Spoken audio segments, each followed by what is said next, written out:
Herzlichen willkommen in dieser Video. من سینا هستم و امروز قراره بریم سراغ جمله سازی و سوال سازی. پس آخر این ویدیو با من همراه باش.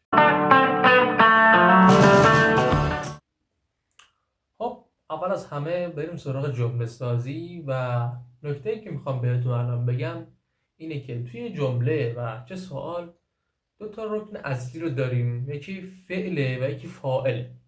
حالا فعل چیه و فاعل چیه؟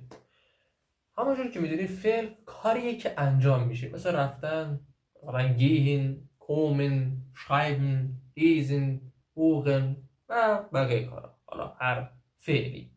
و همونجوری هم که میدونیم توی آلمانی طبق ویدیویی که برای صرف فعل توی قسمت دوم توضیح دادم، فعل ها به صورت مصدری آخرشون al داره، مثل هم gehen، کوغن و هر فعل دیگه‌ای که مد نظرمون باشه. اما این فعل رو کجای جمله برقرار بدیم؟ و میرسیم به فاعل، به نومن یا ضمیر. فاعل میتونه اسم باشه، مثلا علی رفت، علی گت، یا میتونه بگیم او رفت، گت. یه جمله خیلی خیلی ساده. اما اینکه جمله رو توی جمله فعل رو کجا بذاریم، ضمیر رو کجا بذاریم، طبق این قاعده‌ای که اینجا برات نوشتم، پرونومن پلوس وب پلوس زوایتر، شما باید رعایت کنید که همیشه فعل دوم باشه توی جمله سازتون. حالا گاهن میشه، یعنی میتونیم که ضمیر رو بذاریم بعد از اون. توی چه شرایطی؟ زمانی که یک قید زمانی، حالت، مکان یا کلا قید داشته باشیم. منظورم از قید چیه؟ مثلا برفرض توی این جمله رو نگاه کن، میگم ich gehe heute ins Kino، من امروز به سینما میرم. میتونم هایته رو بیارم بذارم جای ایش و ایش رو ببرم جای هایته، یعنی بگم هایته gehe ich ins Kino، امروز میرم سینما. توی فارسی هم همینه، من امروز میرم سینما، امروز من میرم سینما، یعنی میتونیم جا به جا کنیم. این مورد نه، اما فعل همیشه باید دوم باشه و این قاعده باید ضمیر اول و بعد فعل.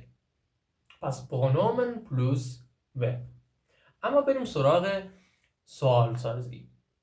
دو نمونه سوال داریم، یکی اینکه و فقاگه ها هستن و یا ناین فقاگه. و فقاگه چیه؟ یا ناین فقاگه چیه؟ و فقاگه شامل کلمات پرسشی میشه، سوالاتی که با کلمات پرسشی ساخته میشن، یعنی و فقاگه ها مثلا و. اول بیم با هم کلمات پرسشی رو آشنا بشیم. و به معنای چه کسی، وی چگونه یا چطور، باس چه چیز، واقوم چرا، وان کی یا چه موقع، و کجا، وهین به کجا، وها از کجا. اینا چند تا به فقاگی هم که تا اینجا کافیه بدونیم نیاز. حالا به فقاگی بیشتری داریم، رفته رفته باهاشون آشنا میشیم. اما بریم سراغ به فقاگی. سوالاتی که با به فقاگی یا کلمات پرسشی شامل میشه اینجوری هست که اول به فقاگی رو میاریم، یعنی میگیم به فقاگی پلوس وب پلوس پرونومن، کلمه پرسشی به علاوه فعل به علاوه ضمیر.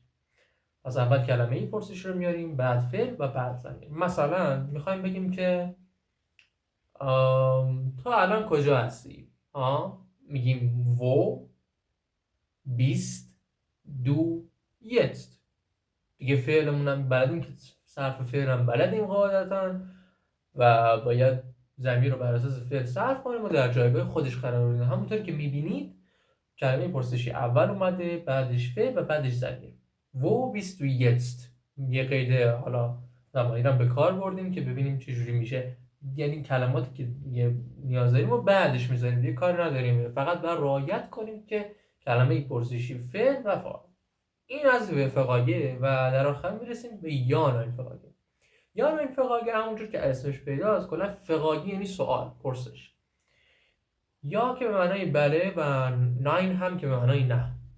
یا ناین فقط چجوری؟ یعنی که سوالش دیگه کلمه پرسشی نداره، جای فعل و فاعل عوض میشه.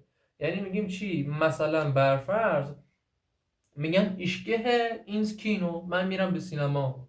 همین رو میخوام سوالش کنم، گست دو اینز کینو، میری سینما؟